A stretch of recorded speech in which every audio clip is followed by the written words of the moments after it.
how can we reach the people who are still like living on their cars? How can we still reach the people who are homeless? Like, so I was just kept thinking about this type of stuff.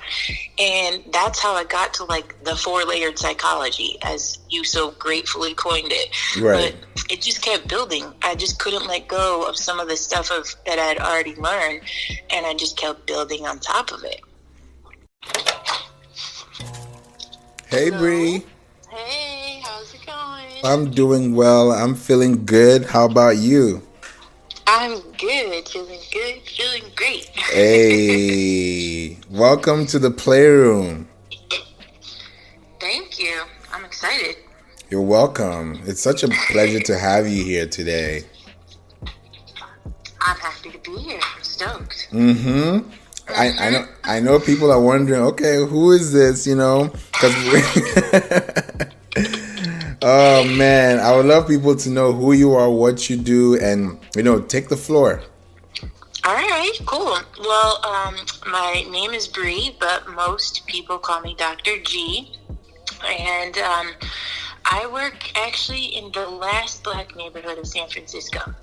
And I get to do some really fun projects, like work with people like the Confess Project, who is teaching barbers to have difficult conversations so that we can have more conversations with Black and brown bodies about mental health and breaking down the stigma. I also get to do fun things in helping families and communities work through toxic stress and trauma and adverse childhood experiences, or ACEs.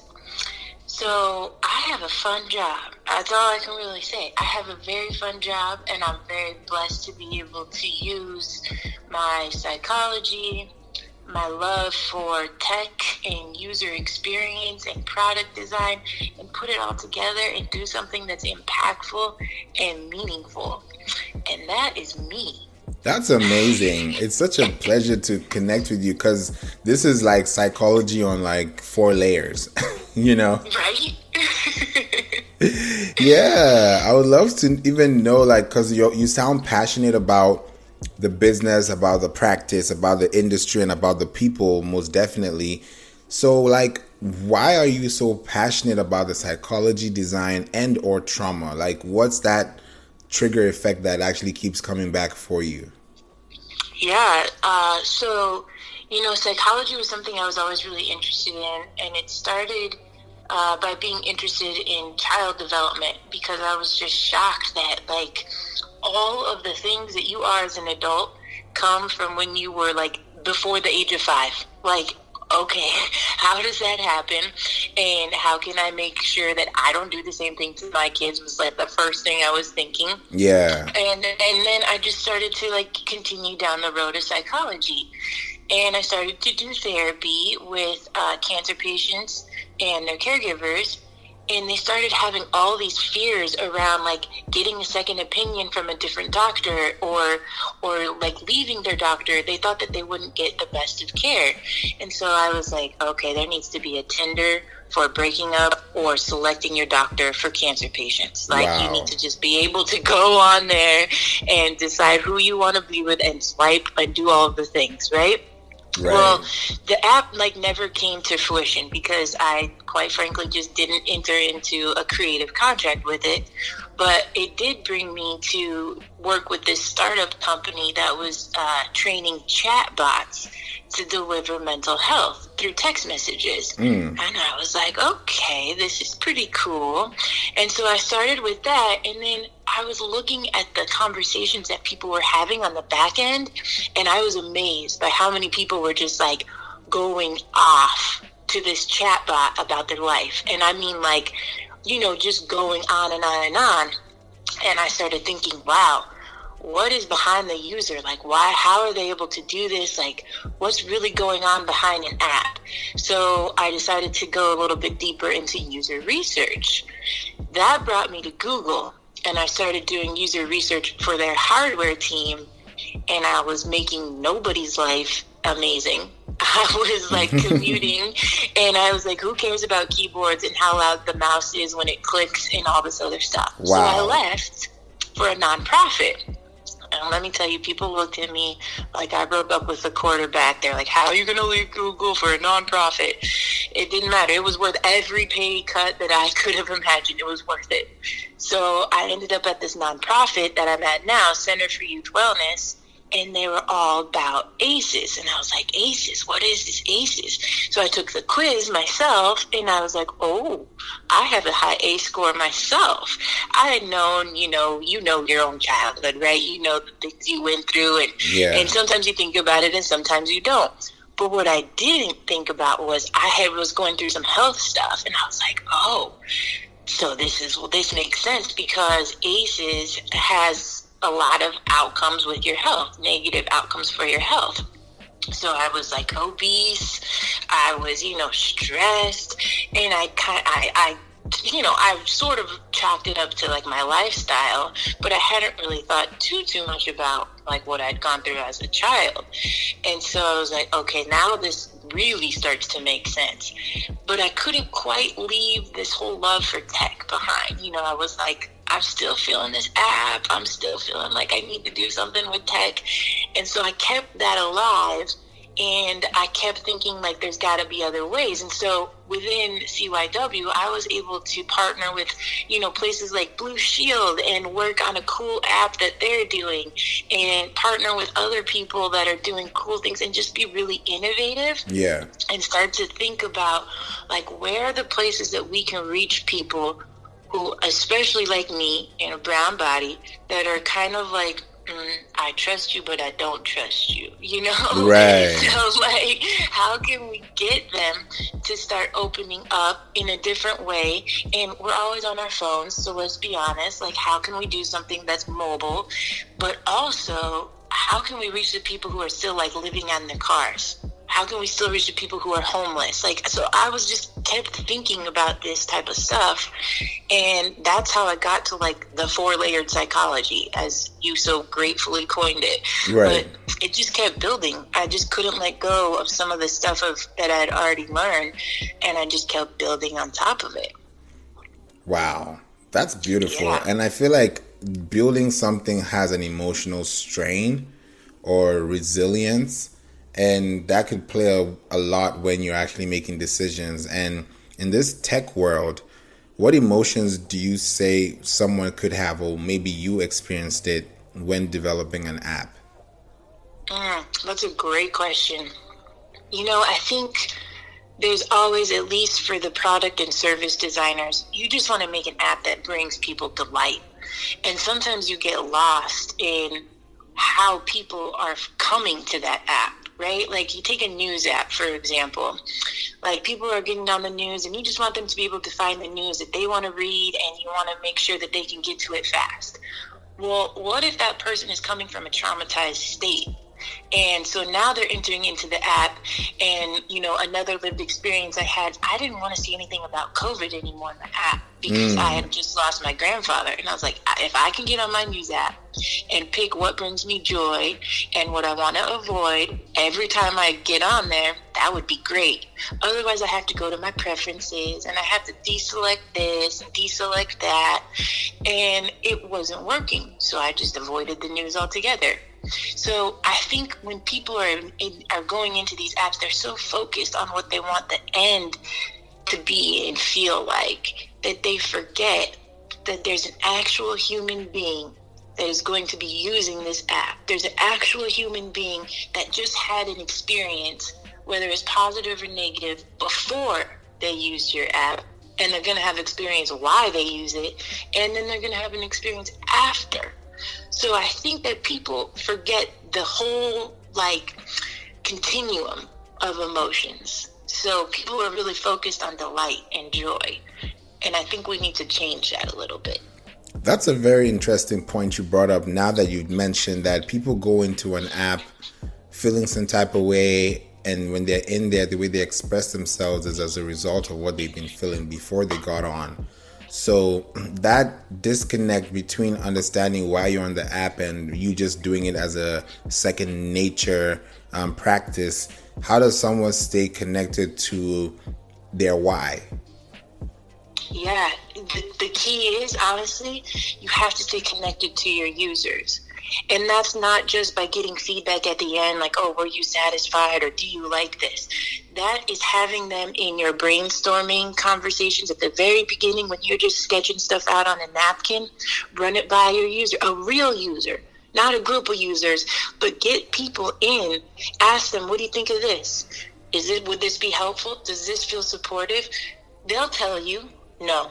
Yes, that's good. No, that's not good. And then you do it again.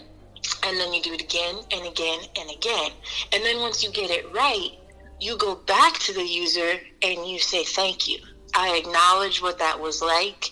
I acknowledge the time you spent. I appreciate what you gave us. Thank you for being a user. How many companies do that? I mean, like, how many times have you been asked, all right, come and check this out. We're thinking about doing this. What do you think? Right? We don't get that touch point as a user of things. So right. The key is to stay connected to people. Stay connected to the people you want to help. That's deep. It now makes it more intentional about why you're passionate about what you do. And it makes it more realistic when somebody feels your experience when they're talking or listening to you. Yes, that's right. Yep. Yeah, definitely. I see that. And if we're talking about messaging right now, and you had the opportunity to reach as many people in the world as possible right now, who would you want your audience to be? Ooh. You know, my first thing is like product and service designers, but that's because they hold the responsibility to make this different. But my audience is for anybody who's gone through some level of trauma, whether it was high level of trauma, low level of trauma, or if you're going through it right now, that it's never too late. So early is better, but it's never too late. You can heal those ruptures. You can repair some of the damage that has been done if you were the one that did the trauma, right?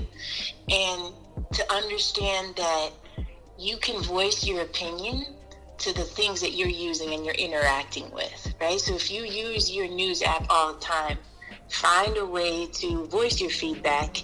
And even if you don't get heard, just the exercise of getting out, like, hey, I wish you would have thought of this because I was feeling some kind of way when I came in and it did not help, right? Right. And voice your opinion to your doctors or whoever you might see. You said this to me and it didn't feel right. I saw this brochure and I didn't like it, right? So feel empowered to have your emotions be heard and use it as a therapy, not as a means to an end, because sometimes they don't care. And you can voice your opinion and it will never get any sort of like solution or resolution. But if you use it as a tool to be empowered that you deserve healing, then that is good enough. And that's what I would say to the world. Just feel empowered to express your emotions and your feelings towards something enough to like use it as some therapeutic way. Exactly. And I think that's when you start to become more hopeful in the results, because now you're actually putting your time in, and if somebody's getting results and you can see them, then you're both benefiting at this point, you know. Yeah. Exactly. I definitely see that. And this also plays into something about restorative design. Now I want to ask, what is that? And just for people to know, and why is it so important to you in your practice? Yeah, so the idea is that you design things knowing that there were ruptures made or knowing that there's healing that needs to be done. And so you design things with that in mind. You don't come into the design process thinking everything's great and we're going to make it better. You come in thinking things are broken. How can we just fix it? And by fixing it, you then make it better. But if we come in like we're in like, even playing zone, we're not doing anybody a favor. But if we come in knowing that we got a little work to make up for, we got some things to do, then you start to think about how the system was broken or how this product wasn't right and it wasn't helpful, and you just start to think about how people might be feeling. And so restorative is the idea that you're coming in having to fix something, and instead of having to make it better. So it's important to me because in trauma-informed design, I'm always thinking about, somebody might be using this app and they come and they say, we have low user engagement.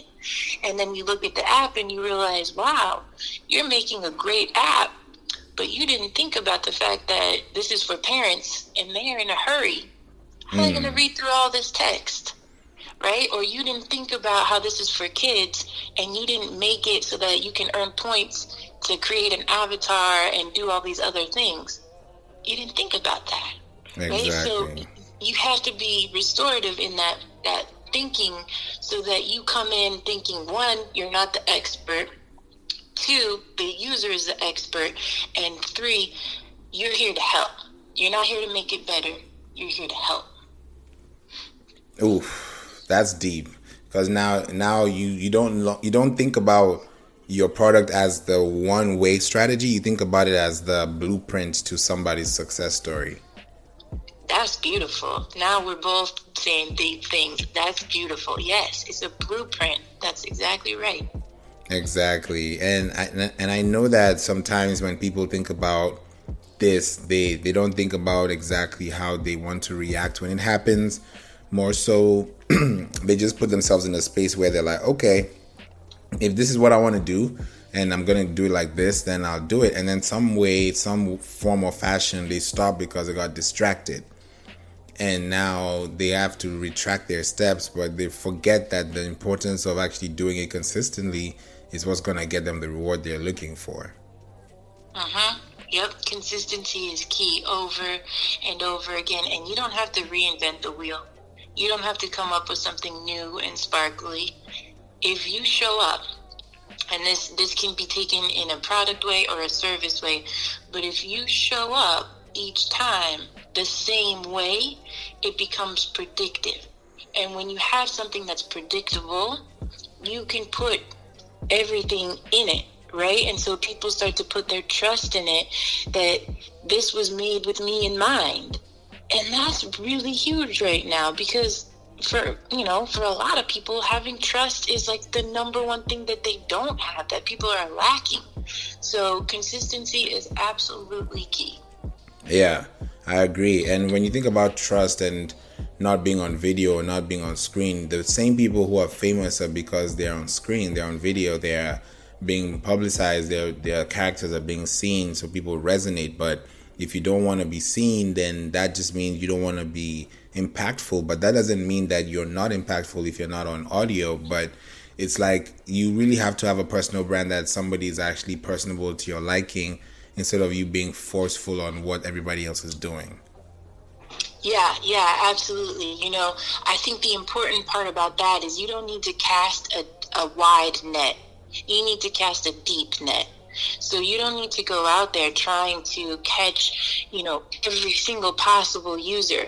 No, if you're making something that's for parents, go deep. Go deep with those parents. Understand every level of parenting, every type of parenting, every makeup of every type of family. If you're doing something that's about race, you don't need to capture all the races. Capture a particular race that speaks to you and go deeper on that race, right? So don't cast this wide net. Cast a deep net. That's the important part. Exactly. I like that.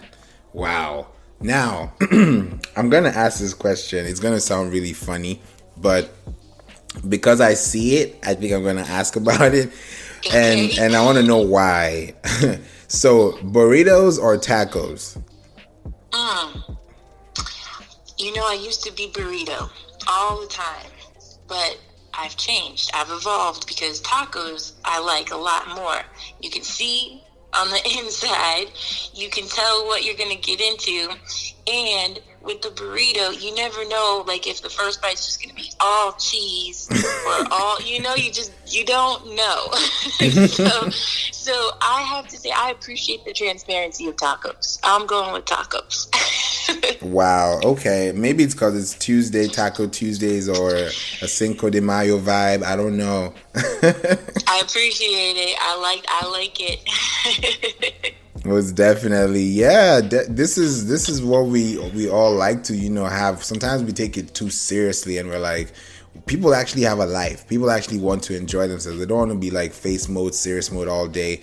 It kind of ruins your day, because now you no longer look forward to something. You're just repeating the same thing all over again. So that taco to you is rewarding when you know that it's Tuesday and you want to get it, compared to like when you're always having something that you know you're gonna get it and you don't really feel the excitement when you're having it in the first place.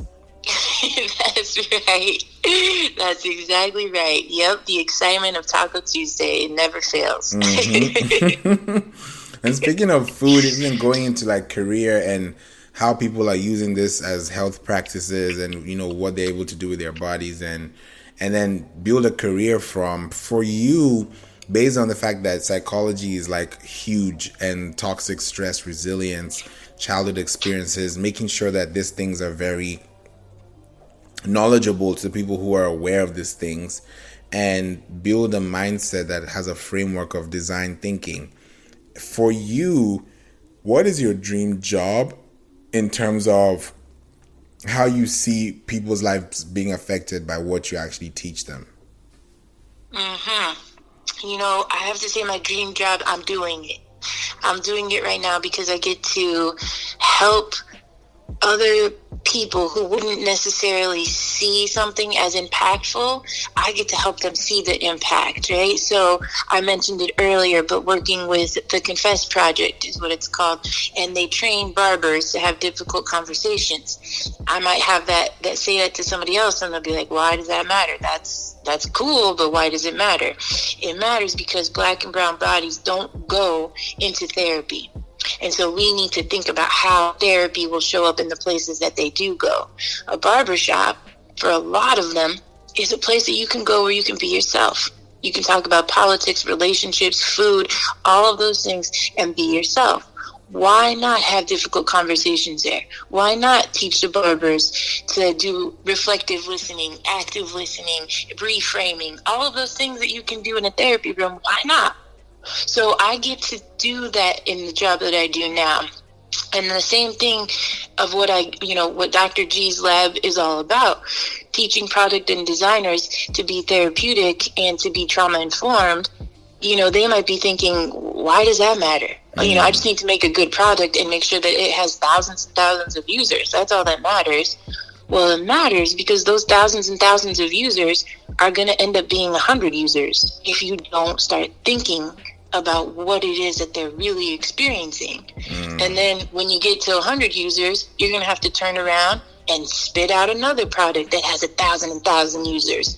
Why do that? You're going to be on a rat wheel your whole life, right? So why not think about that kind of stuff? So I think my dream job will always be when I get to sit in a place that I get to teach people who are like, why does that even matter? And I get to be the one that says, all right, sit down. I'm going to tell you why.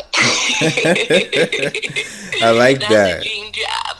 I like that. It's definitely very active. It's very proactive, and it's very dynamic, because now you're actually dealing with people from different places, and the stories is what makes actually the worthwhile of the conversation stay relevant.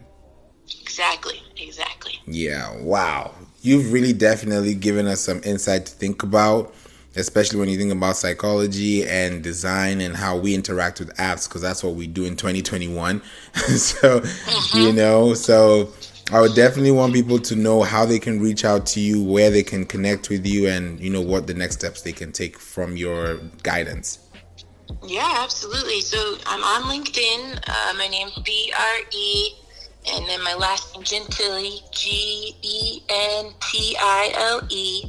And then you can just find all the work that I've done and get in touch with me on my website, which is just drgslab.com.